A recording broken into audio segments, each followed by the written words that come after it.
নমস্কার, আপনারা দেখছেন ট্রাইব টিভি বাংলা। আপনাদের সঙ্গে আমি, আমার নাম শান্তনু। টার্গেট হটস্পট, আপনারা ইতিমধ্যে জানেন target hotspot election oriented programme আমরা করছি এবং আমরা আপনাদের সামনে উপস্থাপনা করছি।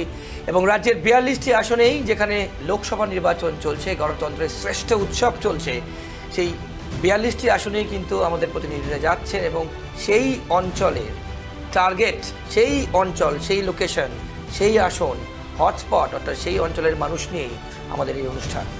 এবং আজকে আমরা যে জায়গায় যাব, অর্থাৎ যে লোকসভা আসন নিয়ে আমরা আলোচনা করব, আপনাদেরকে দেখাবো আপনাদের কমপ্লেন, আপনাদের স্যাটিসফ্যাকশন, কি চাইছেন কি পাননি দেখাবো।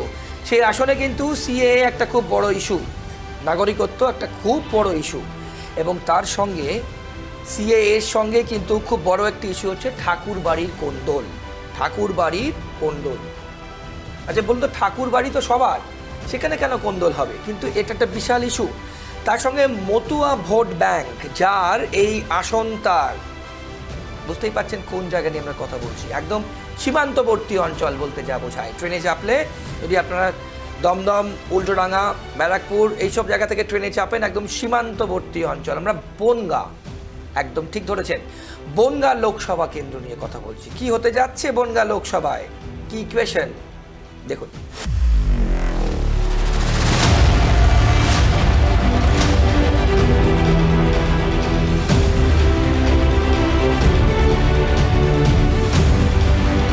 নমস্কার, 24-এর মহারণ কার দখলে সিংহাসনে আপনাদের স্বাগত। আমি রিমিক, আর চলে এসেছি বনগাঁ লোকসভার বনগাঁ উত্তর বিধানসভার বনগাঁ শহরে রয়েছি আমরা। এবং এই যে 24-এর নির্বাচন রয়েছে লোকসভা, সেখানে এই বনগাঁ উত্তর এবং বনগাঁ শহরের মানুষ কি চাইছেন, তারা কি ভাবছেন, কতটা কাজ হয়েছে, কতটা উন্নয়ন হয়েছে, কি হয়নি, কি ক্ষোভ তাদের, কি বিক্ষোভ তাদের, কি চাইছেন তারা আগামী ভোটে, সেটাই কিন্তু জেনে নেব।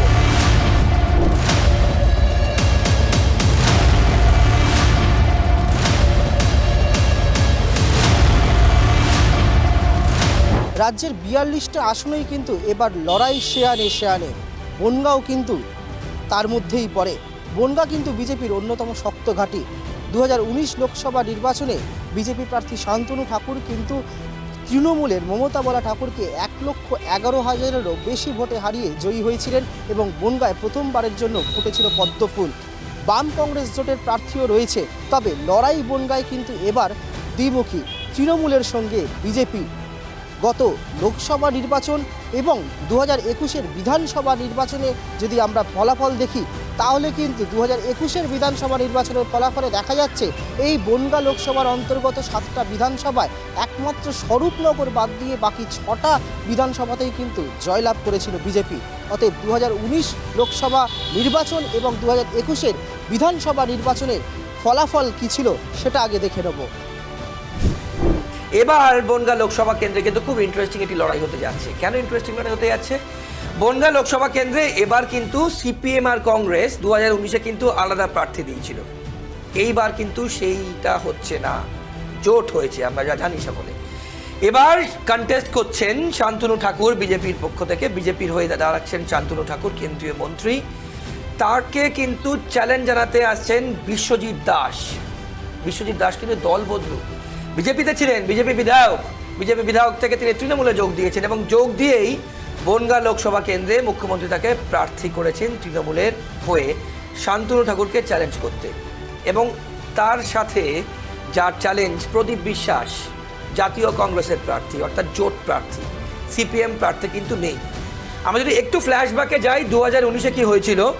2019-এ শান্তনু ঠাকুর জিতেছিলেন 1,11,594 ভোটে, 1,11,594 ভোটে, আউট অফ 14,08,653, 14,08,653, 82.64% ভোট পড়েছিল আগের বার, অর্থাৎ 2019 লোকসভায়।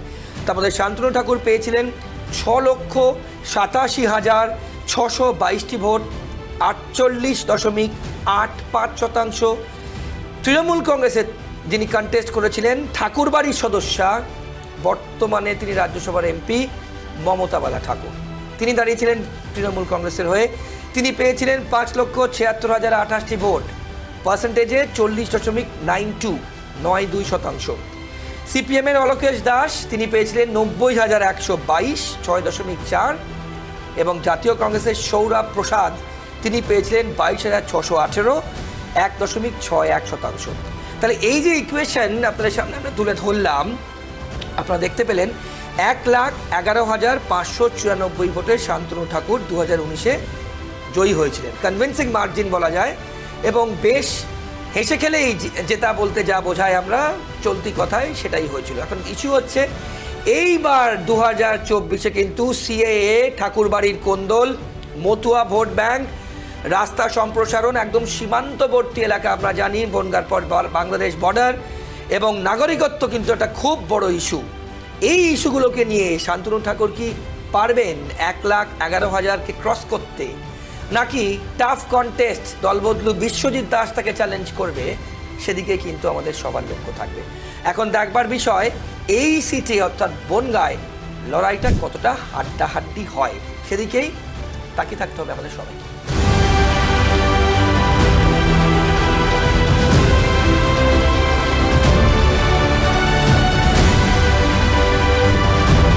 আপনারা জানেন বনগাঁ লোকসভা কেন্দ্রে 2019 থেকে 24 পর্যন্ত কিন্তু এক্সিস্টিং এমপি ছিলেন শান্তনু ঠাকুর, কেন্দ্রীয় মন্ত্রী। 2019 থেকে 24 সেখানকার মানুষজন 2019-এ যা যা ভেবেছিলেন সেই সব কি পেয়েছেন? সেখানকার মানুষজন 24-এ কি চাইছেন? অর্থাৎ 2019 থেকে 24 এই 5 বছরে একজন কেন্দ্রীয় মন্ত্রী যা যা কাজ করার কথা, রাস্তা সম্প্রসারণ থেকে শুরু করে, জলের থেকে শুরু করে, ব্রিজ থেকে শুরু করে, রেল সম্প্রসারণ থেকে শুরু করে, মতুয়া সমাজের জন্যই বা তিনি কি করেছেন। এবং সবথেকে বড় ইস্যু যেটা সিএএ, সিটিজেন অ্যামেন্ডমেন্ট অ্যাক্ট, সেই সিএএ লাগু নিয়ে শান্তনু ঠাকুরের বক্তব্য নিয়েও কিন্তু সে একটা সময় তোলপাড় হয়েছিল, সেটা আপনারা জানেন। সেই প্রভাব মতুয়া যাদের ভোট তাদের, অর্থাৎ এটা কি সত্যি শান্তনু ঠাকুরের কাজে স্থানীয় মানুষজন কি বলছেন, অর্থাৎ যারা ডিসাইডিং ফ্যাক্টর এই লোকসভা কেন্দ্রের, মতুয়া সমাজ কি বলছেন 2019 থেকে 2024 এই টার্মে, এই 5 বছরে তাদের আশা আকাঙ্ক্ষা, চাওয়া না পাওয়া কি চাইছেন দেখুন।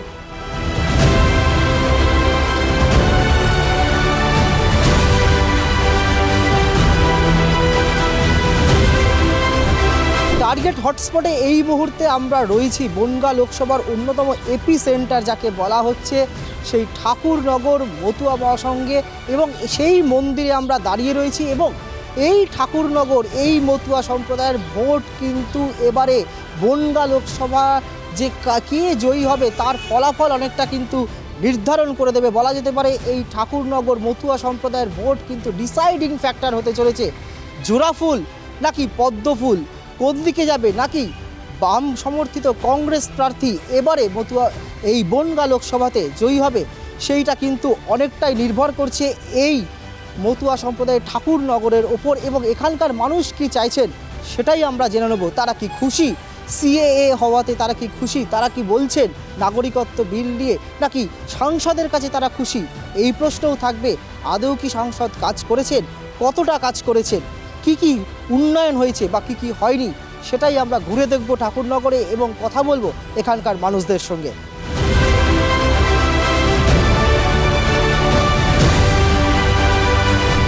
হঠাৎ করে কোনো একটা আইন খাড়া করলো, সেটা আমাদের উপরে বলবৎ হলো। এবার সেটার প্রভাব কতদূর কী পড়বে আমরা জানি না। জন্মসূত্রে আমি ভারতবাসী, সুতরাং আমার ফর্ম ফিল আপ করবার কোনো প্রয়োজনই পড়ে না। এবার তারপরে যদি কিনা আমাকে চলে যেতে হয় এদেশ থেকে, চলে যাব। সংসদের যে কর্মগুলো সেগুলো তো আমাদের চোখে সেইভাবে পড়ে না, এবার সেইভাবে তার প্রচারও আমরা পাইনি। কখনো কখনো হয়তো সংসদের মুখ আমরা দর্শন করেছি, কিন্তু সে কি কর্ম করেছে না করেছে সেটা আমরা সেইভাবে খোঁজখবর নিই না, কারণ আমরা একটু সাধু সঙ্গ নিয়ে থাকি, আমরা ধর্ম প্রচারক বলতে পারেন এক কথায়। এই সিএ ব্যাপারটা নিয়ে আমি ভালো বুঝি না, যতটুকু আমি বুঝি এই 2003 সালে আমরা একটা আন্দোলন করেছিলাম, তখন আমাদের ঠাকুরবাড়ির বড় মা বীণাপাণি দেবী ডাকে 12 জনের বা 11 জনের একটা প্রতিনিধি দল প্রধানমন্ত্রীর সঙ্গে দেখা করেছিল। তৎকালীন সময়ে প্রধানমন্ত্রী ছিলেন মনমোহন সিং। তো সেখানে আমাদের কাগজে লেখা ছিল, আমাদের দাবি ছিল যে নিঃশর্তে নাগরিকত্ব দিতে হবে। তারপরে 2014 সাল 31শে ডিসেম্বর পর্যন্ত যারা এই দেশে এসেছেন তারা নাগরিক। তারপরে 2014 সাল 31শে ডিসেম্বরের পরে যারা এই দেশে এসেছে তারা বেনাগরিক, বা এদেরও আবার যারা 2014 সালের আগে এসেছে তাদেরও আবার কিছু কিছু ফর্ম ফিল আপ করার কথা বলা হয়েছে। কিন্তু আমি আমার নিঃশর্ত নাগরিকত্বর দাবির কথা বলা রয়েছে, ভাই আমাদের দিতে হবে।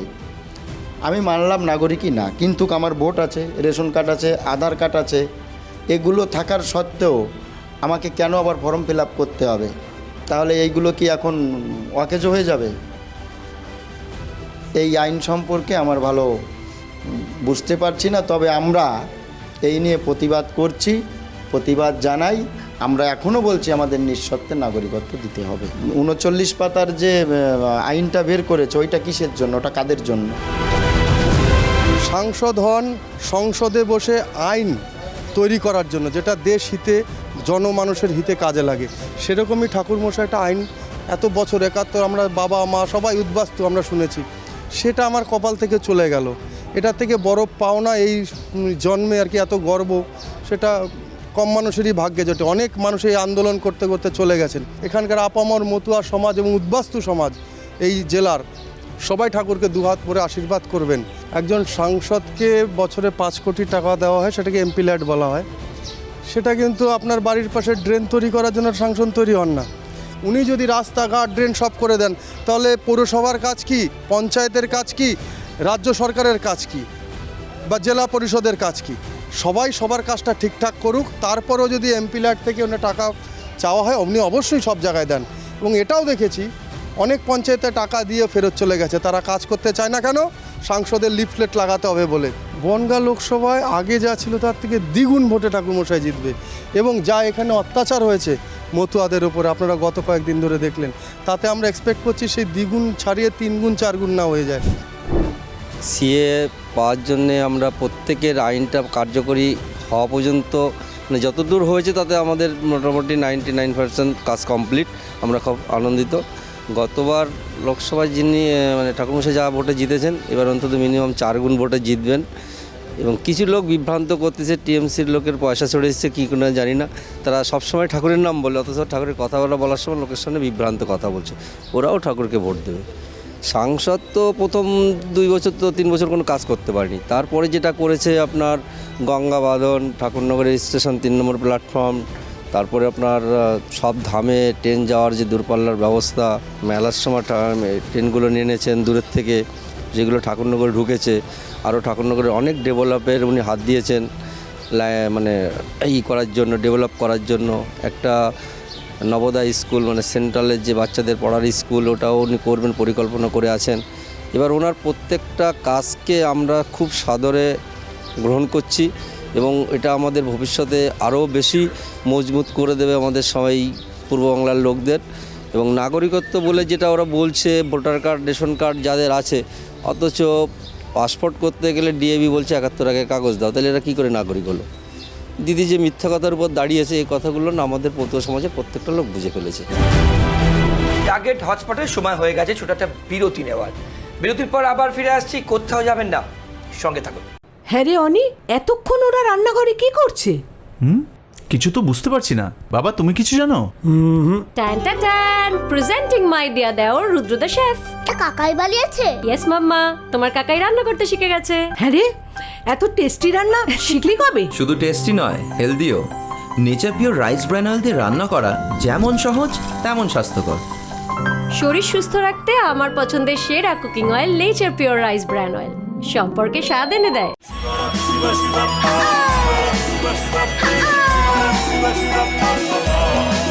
জলকে ঝলক ঝলক ছাড়া মাছ, মন কেন তলা, কল্যাণী ফিশ ফিডের তরে উথাল পাথাল করে রে, ভাসমানে খাদ্য আনে লক্ষ্মী মোদের ঘরে, জলকে ঝলক ঝলক। কল্যাণীস প্রিমিয়াম ফ্লোটিং ফিশ ফিড, জলকে ছলাৎ ছলাৎ।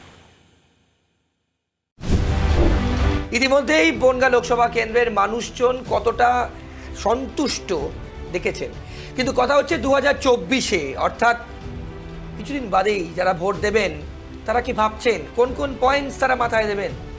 2019-এ যা তারা ভাবছিলেন 2024-এও কি সেটাই একরকম থাকছে? নিশ্চয়ই থাকছে না। এখন কথা হলো কোন কোন বিষয়ে 2024-এর মানুষজন বনগাঁ অঞ্চলের বনগাঁ লোকসভা কেন্দ্রের অন্তর্গত যারা আছেন কোন কোন বিষয়ে আপনারা মাথায় কনসিডার করবেন। আমাদের প্রতিনিধি যারা আছেন তারা বিভিন্ন মানুষ অর্থাৎ বিভিন্ন শ্রেণীর মানুষ, বিভিন্ন পেশার মানুষ, বিভিন্ন প্রফেশনের মানুষের সাথে কিন্তু কথা বলেছেন এবং জানবার চেষ্টা করেছেন যে তারা কি এক্স্যাক্ট পয়েন্টস তারা মাথায় নিয়ে এবারের ভোট অর্থাৎ তাদের গণতন্ত্রের শ্রেষ্ঠ উৎসব ভোট দেবেন।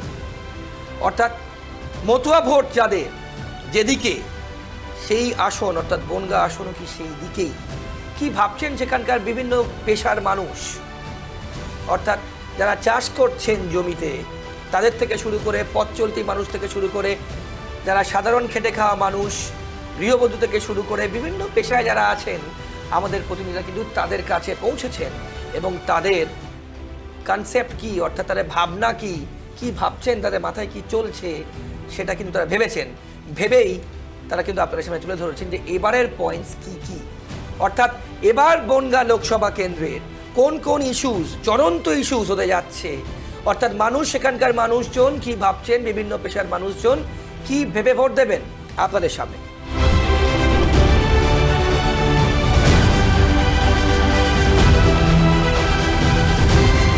যে মানুষ একটা বিভ্রান্তর ভিতরে রয়েছে, কিন্তু এরা জীবন দিতে রাজি। আমাদের এই মতুয়া সম্প্রদায়টা এমন প্রকৃতির মানুষ, এরা জীবন দিতে রাজি, কিন্তু এদের ঠাকুরের উপর যদি কেউ আঘাত করে এইটা এরা মেনে নিতে রাজি না। যে সাংসদ ছিলেন গত 5 বছর ধরে তার কাজে কি খুশি, কোনো উন্নয়ন দেখেছেন? দেখুন, আমাদের এই সাইডটায় আমি তেমন কিছু দেখি নাই। আমাদের বনগাঁটায় বা আমাদের এলাকাটায় আমরা তেমন কিছু দেখি নাই। আপনাদের ঠাকুরনগর বা বনগাঁ লোকসভায় সীমান্তবর্তী এলাকায় আপনারা থাকেন। সীমান্তবর্তী এলাকায় যেতে মানে এই বর্ডারের সাইডটা সীমানা, তার কাটা সীমানাটা রাজ্য সরকারের জমির জন্য অসুবিধা হচ্ছে। এগুলো আমাদের খুবই দরকার, কেননা বাইরে শত্রু এদিক দিয়ে ঢুকবে। একদম কল্যাণী থেকে স্বরূপনগর পর্যন্ত যে ব্যারিকেডটা আছে এটা যদি সঠিকভাবে বিএসএফ টহলদারি করতে পারে এবং রাজ্য সরকার যদি সহযোগিতা করে। তারপরে আপনার এই যে ইসের থেকে কৃষ্ণনগর রেল লাইন, ইসের থেকে কৃষ্ণনগর থেকে করিমপুরে, ওটাও মনে ঠাকুরমশাই করেছে। আর মচলন্দপুর থেকে বসিরহাট, এটাও রেল লাইন বসাবে সেভাবে পরিকল্পনা, কিন্তু রাজ্য সরকার কোনোভাবে সহযোগিতা করছে না। কিন্তু রাজ্য সরকারের এই যে লক্ষ্মীর ভাণ্ডার, কন্যাশ্রী প্রকল্প, একাধিক যে প্রকল্প রয়েছে সেই প্রকল্পের সুবিধাগুলোও তো আপনারা পাচ্ছেন, তারপরেও কেন আপনারা বলছেন যে তৃণমূলকে চাইছেন না? এই যে লক্ষ্মীর ভাণ্ডার এগুলো তো ব্রেন ওয়াশ। এতে কি হয়, একটা পরিবারকে 1000 টাকা দিয়ে তার মাথা কেনা, তার পরিবারটাকে নষ্ট করা, শিক্ষাকে ধ্বংস করে দিয়েছে, চাকরিগুলো বিক্রি করে দিয়েছে, শিক্ষিত লোক যোগ্য লোক চাকরি পাচ্ছে না। দিদি যা দিচ্ছে 2 টাকা 10,000 টাকার ক্ষতিটা করছে, সমাজকে আরও উনি শেষ করে দিচ্ছেন এই ইসের জন্য। এই সুবিধাগুলো দেখিয়ে সাইকেল দিচ্ছি, কন্যাশ্রী দিচ্ছি, রূপশ্রী দিচ্ছি, এইগুলো তো জাস্ট ব্রেন ওয়াশ এবং কেউ সময় মতন পায় না। একটা বাচ্চার বইয়ের কথা বলছে, তারপর পড়াশোনা শেষ হয়ে যাওয়ার পরে রেজাল্ট বেরোনোর পরে সে বই পাচ্ছে, তা কোন কাজে লাগবে? ও তো শুধু মোটামুটি লোককে মুখে বলতে হয় যে আমি উন্নয়ন করছি, উন্নয়ন তো কিছুই না। এগুলো কি সমাজকে ধ্বংস করার রাস্তা।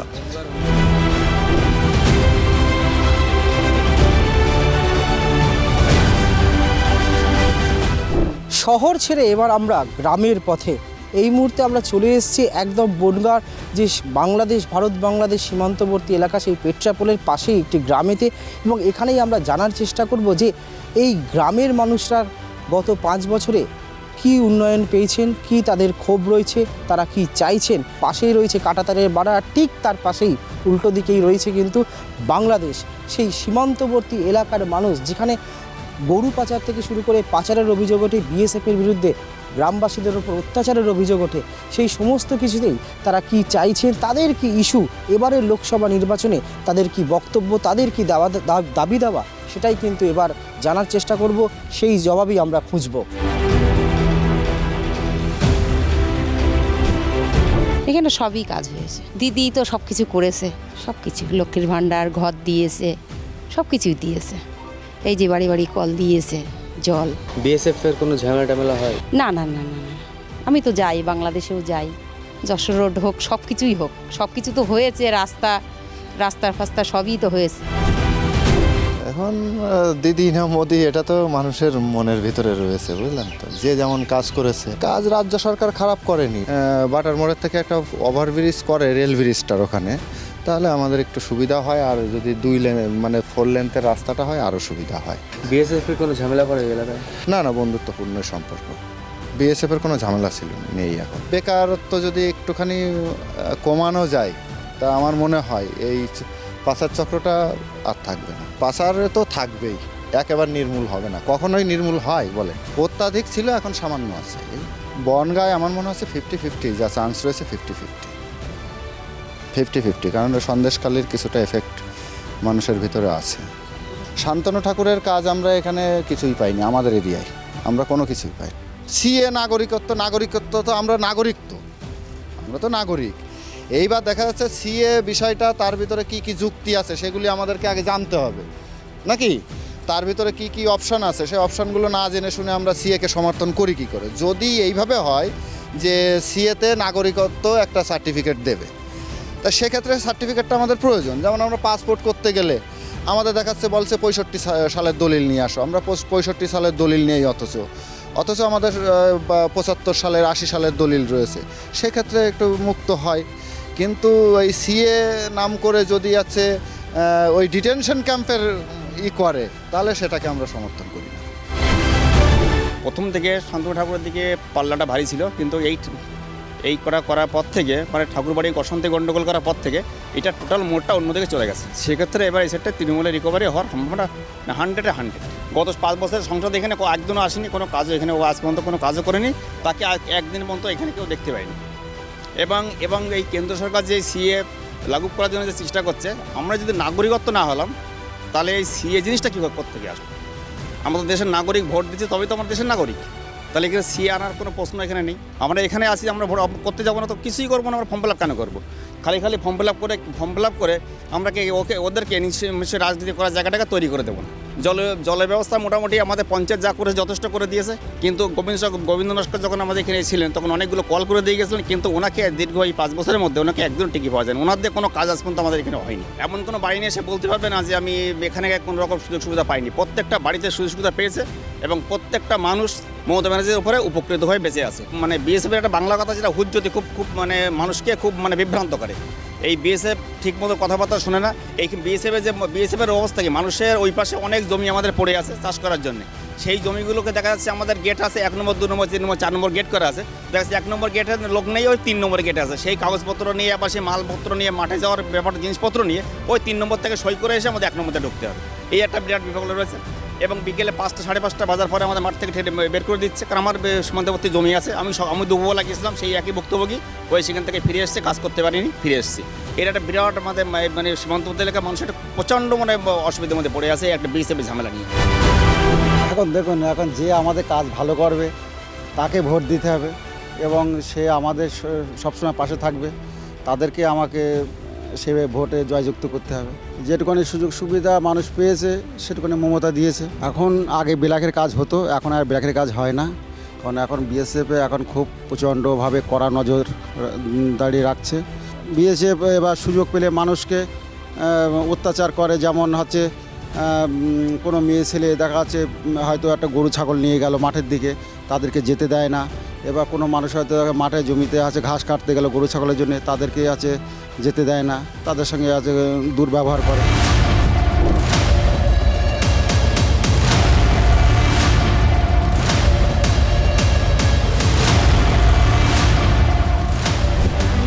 আমরা এই যে আসন্ন লোকসভা নির্বাচন, সেই লোকসভা নির্বাচনে টার্গেট হটস্পটে বনগাঁ যে লোকসভা কেন্দ্র, সেই বনগাঁ লোকসভা কেন্দ্রের বিভিন্ন জায়গায় আমরা ঘুরলাম। সেখানকার বনগাঁবাসীদের সঙ্গে আমরা জনতার সঙ্গে কথা বললাম। আমরা ঠাকুরনগরে গেছিলাম, মতুয়া সম্প্রদায়ের মানুষদের সঙ্গে কথা বলেছি, বনগাঁ শহরের মানুষদের সঙ্গে কথা বলেছি এবং এই যে বাংলাদেশ সীমান্তবর্তী যে গ্রাম বনগাঁয়, সেই গ্রামের মানুষদের সঙ্গে আমরা কথা বললাম, শুনলাম তাদের অভাব অভিযোগ, তাদের কি মতামত। এসছে একাধিক ইস্যু সিএএ নিয়ে, কিন্তু প্রায় বলতে গেলে দুভাগে ভাগ হয়ে রয়েছে এই মতুয়া সম্প্রদায়ের মানুষরা। কেউ বলছেন সিএএ হলে তারা খুশি হবেন, আবার কেউ বলছেন যে সিএএ তারা ফর্ম ফিল আপ করবেন না। পাশাপাশি একাধিক উন্নয়নের ইস্যুর কথাও যেমন উঠে এসছে, যশোর রোডের সম্প্রসারণ থেকে শুরু করে ইছামতি নদীর সংস্কার, একাধিক ইস্যুতে কিন্তু এবার ভোট হতে চলেছে বনগাঁ লোকসভা কেন্দ্রে। তবে পাল্লা ভারী কার দিকে? বিজেপির প্রার্থী শান্তনু ঠাকুর, নাকি তৃণমূল প্রার্থী বিশ্বজিৎ দাস, নাকি বাম কংগ্রেস জোটের প্রার্থী প্রদীপ বিশ্বাস? কে হাসবেন শেষ হাসি, সে কথা তো বলবে জনতা জনার্দন। ক্যামেরায় স্বপন রায়ের সঙ্গে রেবিক মাঝি, ট্রাইব টিভি, বনগাঁ।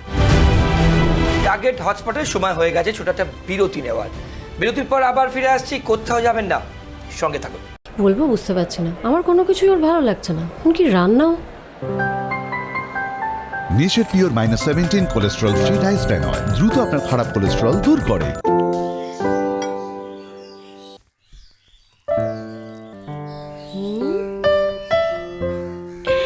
কেমন লাগলো?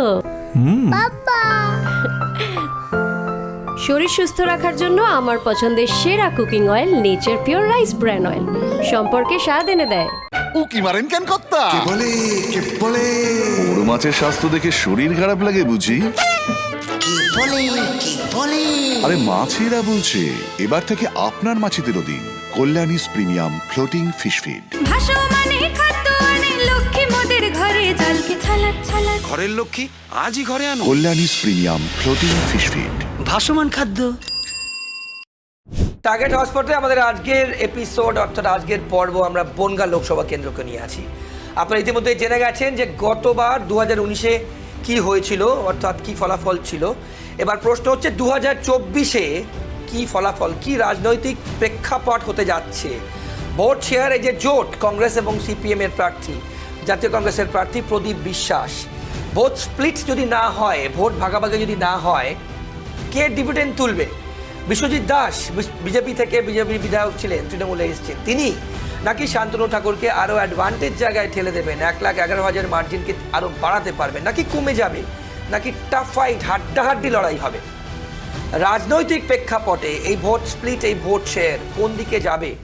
আমাদের রাজনৈতিক বিশ্লেষক, সেখানকার ভোট ব্যাংক কি বলছে, ইস্যুস যেগুলো আমরা ডিসকাস করেছি আপনাদের সঙ্গে, সিএএ, ঠাকুরবাড়ির কোন্দল, মতুয়া ভোট, রেল সম্প্রসারণ, রাস্তা সম্প্রসারণ, নাগরিকত্ব ইস্যু কতটা প্রভাব ফেলবে?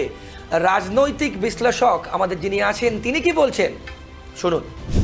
উত্তর পশ্চিমবঙ্গের উত্তর 24 পরগনার জেলার অন্তর্ভুক্ত সীমান্ত অঞ্চল লাগোয়া বনগাঁ, বোঝাই যাচ্ছে সীমান্ত অঞ্চল হওয়ার জন্য এই লোকসভা কেন্দ্রের প্রান্তিকতা সত্ত্বেও তার গুরুত্ব কিন্তু অনস্বীকার্য।